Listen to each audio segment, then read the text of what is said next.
How seldom in history have councils of peace prevailed?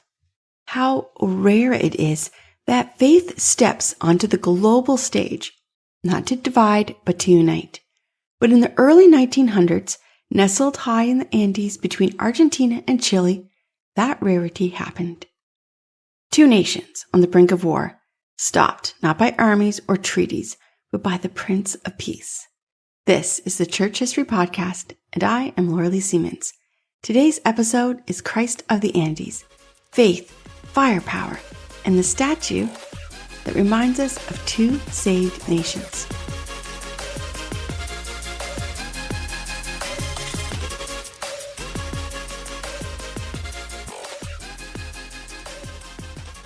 Welcome back to the Church History Podcast. I'm your host, Lorelee Siemens, and in this season, we're talking about the church at war. How did the church respond to wars during the end of the 1800s and the beginning of the 1900s? Today's story is very amazing. It's a miracle, and I know it's going to inspire you. If you want to learn more about church history, you can check out two of my books that I have out right now, and here's a little commercial for that. My new book, The Church is Corrupt, is available for order.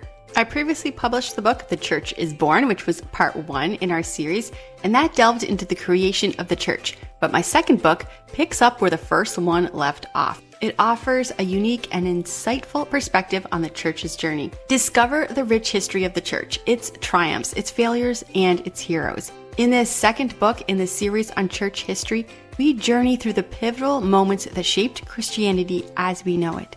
From the foundational theology of the early church to the inspiring lives of great men and women who boldly stood for their faith. Explore the church's role during the Crusades, the Inquisitions, and even the discovery of America. Learn how over centuries the church began to slowly lose its way, setting the stage for the monumental changes just before the Protestant Reformation. With each chapter highlighting a different story, you're going to be inspired by the heroes of our faith and challenged to reflect on the lessons from the church's successes and its stumbles. Whether you're a seasoned historian or just beginning your exploration of church history, this book offers valuable insights for everyone. Both books, The Church is Born and The Church is Compromised, are available on Amazon for you to order. So if you haven't gotten the first book, why not get both today and delve into the comprehensive understanding of the church's journey? At the dawn of the 20th century, Argentina and Chile weren't just neighbors. They were rivals. The line that divided their nations sliced through the towering Andes, and no one could quite agree where it should fall. Was it the highest peaks, or was it the watershed? Each cartographer had a different answer, and each general saw an opportunity for conquest. Tensions that had been simmering since the mid-1800s were boiling over. The pampas of Argentina and the valleys of Chile echoed with the march of conscripts. Military spending soared. Warships gleamed in coastal ports, ready for a fight that everyone feared and some welcomed. In Buenos Aires, children played under the shadow of recruitment posters. In Santiago, sermons warned of judgment if bloodshed came. Across both nations, the whisper of war grew louder. But while political leaders plotted boundaries, another force was rising, not in government halls, but in sanctuaries, missionary stations, and quiet chapels. Faith was stirring. Argentina at that time, like most of Latin America, was overwhelmingly Roman Catholic. Grand cathedrals dominated city skylines. Bells echoed through cobbled streets. Salta Cathedral, resplendent in gold and crimson, was more than just a building. It was a symbol of tradition, authority, national identity. In 1902, the cathedral became the center of public coronation ceremony, but not for a monarch, for an image of Christ and the Virgin Mary. This event reinforced the Catholic Church's grip on Argentina life. But while the steeples rose high, another movement was beginning to take root. still small, but full of fire. It was across the border in Chile. The landscape was shifting.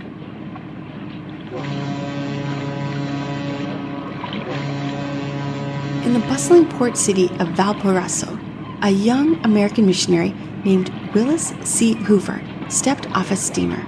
The year was 1902. He was a Methodist pastor sent to shepherd a congregation. What he found instead was a spark of revival.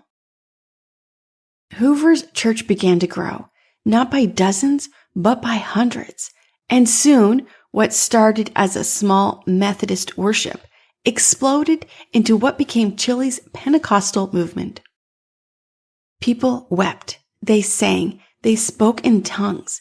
For many, it was a personal encounter with God unlike anything they had ever known. In the capital city of San Diego, David Trumbull, a Congregationalist missionary and a political writer, was waging another kind of campaign. For decades, he was advocating for religious liberty. He used newspapers and public speeches to challenge Catholic dominance. He wasn't just planting churches, he was planting ideas of freedom, faith, reform. And far from the spotlight, William MacDonald, a quiet but determined Baptist, was laying the groundwork for a Protestant witness in Chile. Through schools, churches, and tireless evangelism, MacDonald gave shape to a Baptist tradition that would one day thrive. These three men were like flint, steel, and oxygen, separate and quiet on their own. But then war loomed, and when these three men came together, they helped ignite something far more powerful than gunpowder. By 1902, war seemed inevitable, but among the people, especially the faithful, something unexpected happened. They prayed. They called on their congregations to pray, not just a prayer meeting. They met regularly. They prayed in their churches. They prayed in their homes. They met in public for large prayer gatherings. They prayed. They prayed together. Pentecostals, Methodists, Congregationalists, Baptists, Catholics. They prayed as one voice. They prayed on both sides of the border. They prayed asking God to forgive their sins. They prayed asking God to heal their land. They prayed consecrating their land to Jesus Christ, their Redeemer. They prayed for peace. They remembered a call from Pope Leo XIII, who called for a consecration of the world to Christ the Redeemer. So both Catholics and Protestants began calling on their governments to lay down their arms. And then a miracle happened. The governments listened. A deal was struck. The dispute would go to arbitration. King Edward VII of England would judge the southern boundary. The U.S. ambassador would handle the northern end. In 1903, the results came in, and both nations accepted. War was averted. But one man believed it wasn't enough to simply end the war. Something more had to begin. His name was Monsignor Marcolino del Carmelo Benavente. He was the bishop of San Juan, and he had a vision. A statue, a monument to peace, a towering Christ raised between the two nations, proclaiming the promise of reconciliation. The words he wanted were clear. They were the words of Jesus. And I, if I be lifted up from the earth, will draw all men unto me. The idea caught fire. Senora Angela G. Olivier Cesar G. Costa was a devout Catholic and an advocate for peace. She took up the cause. She raised funds, and the sculptor Mateo Alonso turned vision into bronze. And in a wonderful and beautiful act, cannons that had been built to kill were melted down to make the statue. On March 13th, 1904, they carried Christ to the mountaintop. 13,000 feet above sea level, the Christ of the Andes was installed, arms open wide, one hand lifted in blessing, the other holding the cross, and under his feet a globe with the Americas at its center. And at its base, a plaque. He is our peace, who hath made us one. Another plaque was added in 1937, which read, Sooner shall these mountains crumble into dust than Argentina and Chile break the sworn peace at the feet of Christ the Redeemer. Today, tourists travel the Pan-American Highway. They still stop to see it.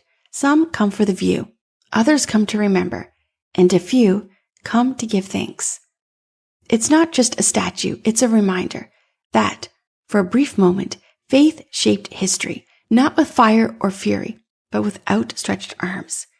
In a world still fractured by conflict, division, and a clamor of competing powers, the story of Christ of the Andes reminds us that the church is called to be more than a bystander.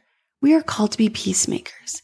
When nations tremble on the brink of war, it was believers who raised their voices in prayer and persuasion, urging their leaders to choose reconciliation over bloodshed. Their faith didn't remain in the pews. It moved mountains, literally. Today we carry that same responsibility. Let us not underestimate the power of prayer or the influence of faithful witness. As Christ's ambassadors, we are called to speak peace, live peace, pray for peace, believing that God still moves when his people humble themselves and seek his face. Let us be that voice in our generation. Next time on the Church History Podcast, we'll learn about yellow journalism, how one fabricated story to sell newspapers sparked a war, and how the church was used to preach propaganda and inspire men to fight a war. I'm Lorelee Siemens, and this is the Church History Podcast. If you enjoyed today's episode, make sure to subscribe on YouTube or your favorite podcast app so you don't miss an episode. We release new content every Monday, and don't forget to check out our website at LoreleeSiemens.com for more information and additional resources. Thanks for listening, and we'll see you next week as we continue our journey through the incredible history of the church.